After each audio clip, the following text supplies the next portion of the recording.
Hampir semua negara memproyeksikan penurunan pertumbuhan ekonomi akibat pandemi virus corona. Tidak hanya kesehatan manusia, virus ini juga mengganggu kesehatan ekonomi di seluruh dunia. Bagaimanakah dengan Indonesia? Tentunya selengkapnya akan saya ulas dalam rapor ekonomi di masa pandemi. Tepat pada hari ini, tanggal 5 Mei 2020, Badan Pusat Statistik resmi merilis data pertumbuhan ekonomi Indonesia pada kuartal 1 2020 berada di angka 2,97%. Dari angka tersebut diketahui bahwa sumber pertumbuhan tertinggi berada di industri informasi dan komunikasi, tumbuh 0,53%, dan diikuti jasa keuangan tumbuh di 0,44%, dan industri pengolahan juga berada di angka 0,44%. Selain itu, BPS juga melihat bahwa terdapat kontraksi yang cukup dalam begitu dari laju pertumbuhan di sektor pertanian sebesar 0,02% dari sebelumnya berada di angka 4,26%. Hal tersebut juga tak lain dikarenakan karena kondisi cuaca ekstrim yang dihadapi oleh para petani dan juga pergeseran musim panen padi. Dari sisi perdagangan, data BPS menunjukkan bahwa laju pertumbuhan perdagangan juga mengalami kontraksi hingga terperosok di angka 1,60% dari sebelumnya 4,24%. Bila kita melihat skenario pertumbuhan ekonomi yang dipublikasikan oleh Kementerian Keuangan sebelumnya, memang pertumbuhan ekonomi begitu diprediksi masih akan terus mengalami koreksi di kuartal 2 2020. Dan apabila kita juga tarik ke belakang, pertumbuhan ekonomi dari kuartal 4 2009 terus mengalami 2019 maksud kami terus mengalami koreksi hingga saat ini. Dan memang bisa kita lihat di kuartal 1 2019 ini sampai kuartal 4 2019 penurunannya tidak terlalu tajam begitu, hanya poinnya hanya sedikit begitu dari 5,02 ke 4,97. Namun pada Q1 2020 di sini memang penurunannya cukup tajam dari 4,97% begitu ke angka 2,97%. Dan selain itu pada sebelumnya Badan Pusat Statistik juga mempublikasikan angka inflasi di bulan April 2020 yang berada di angka 0,08%.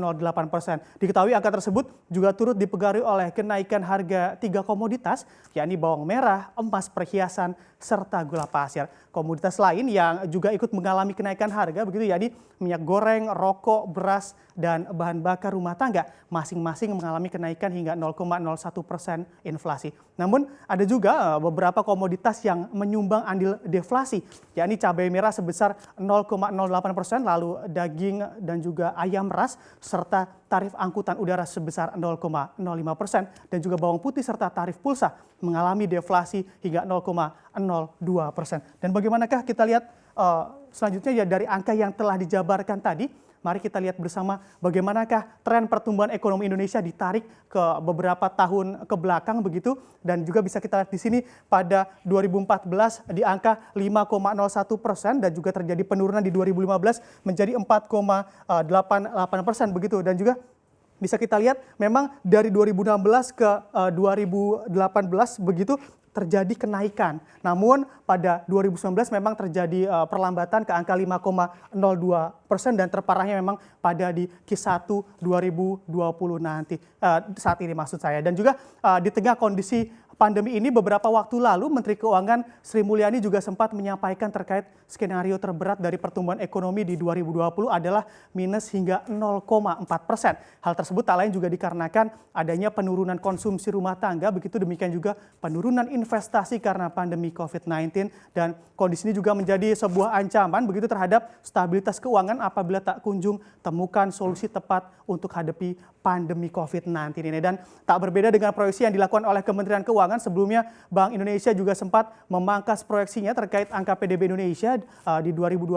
Dari prediksi semula PDB berada di kisaran 5,0 hingga 5,4%, namun dipangkas menjadi 4,2 hingga 4,6%. Dan melihat kondisi saat ini yang dihadapi oleh Indonesia, Bank Indonesia melihat bahwa adanya angka tersebut dipengaruhi dari kondisi masih tertahannya prospek pemulihan ekonomi dunia pasca meluasnya COVID-19 yang mempengaruhi perekonomian Indonesia tentunya melalui jalur pariwisata, perdagangan, serta investasi. Dan kita juga bisa lihat di sini setelah melihat bagaimana kondisi pertumbuhan ekonomi Indonesia yang juga alami penurunan begitu terdampak pandemi COVID-19, bagaimanakah pemerintah memproyeksikan pertumbuhan ekonomi di tahun depan ataupun tahun 2021 nanti? Kita mulai dari Kementerian Keuangan, dan di sini memang dengan berharap akan adanya perbaikan pada ekonomi nasional dan juga adanya akselerasi pemulihan ekonomi di akhir tahun ini, Sri Mulyani selaku Menteri Keuangan memproyeksikan pertumbuhan ekonomi Indonesia pada tahun 2021 berada di kisaran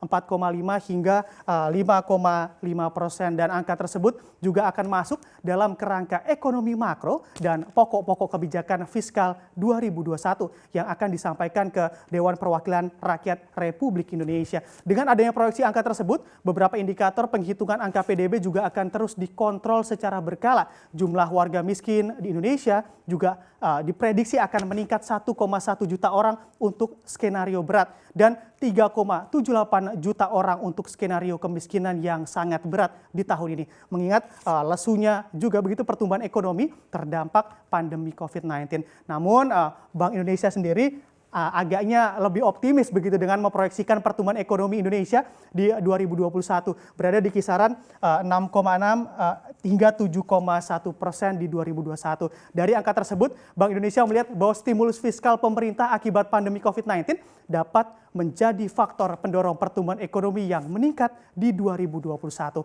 Selain stimulus fiskal, pertumbuhan ekonomi Indonesia juga akan ditopang oleh program restrukturisasi kredit yang dilakukan oleh pemerintah, kemudian juga didorong dengan penundaan ekspansi moneter Bank Indonesia guna memulihkan ekonomi dari belenggu pandemi COVID-19. Dan selanjutnya, lembaga yang juga ikut memproyeksikan pertumbuhan ekonomi Indonesia di 2021 yaitu adalah IMF. Dan sini IMF sendiri sebagai organisasi keuangan internasional begitu memproyeksikan angka yang mengejutkan untuk PDB Republik Indonesia di 2021.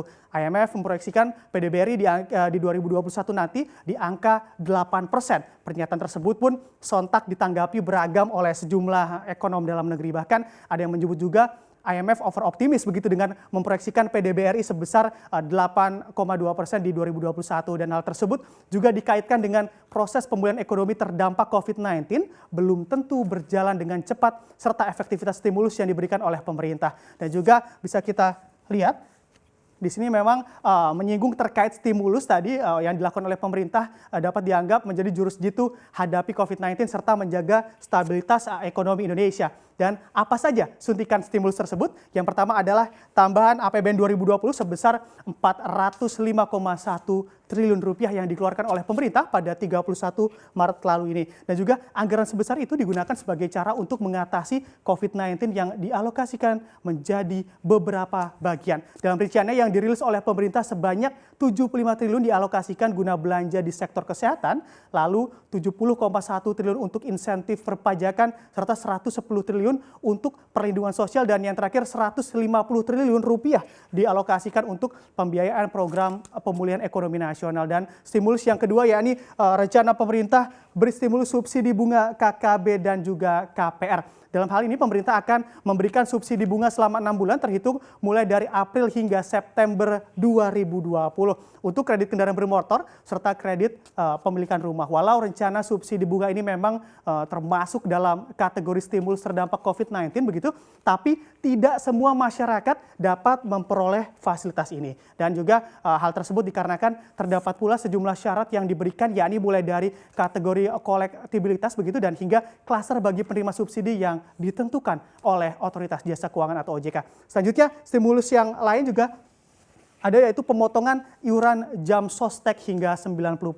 Pemotongan iuran jam sostek ini dirasa perlu begitu mengingat untuk mengurangi ataupun membantu perusahaan agar tidak melakukan pemutusan hubungan kerja atau PHK yang memang sudah mulai terjadi begitu di masa pandemi ini. Adapun pemotongan iuran sebesar 90% ini akan diberikan untuk iuran jaminan kecelakaan kerja atau JKK serta jaminan kematian atau JKM selama kurun waktu 3 bulan lamanya. Dan pemotongan ini juga dapat diperpanjang 3 bulan berikutnya begitu berdasarkan evaluasi yang dilakukan oleh pemerintah nantinya. Namun sayangnya pelaksanaan implementasi kebijakan relaksasi iuran ini masih harus menunggu terbitnya regulasi peraturan pemerintah yang saat ini masih dalam tahap finalisasi.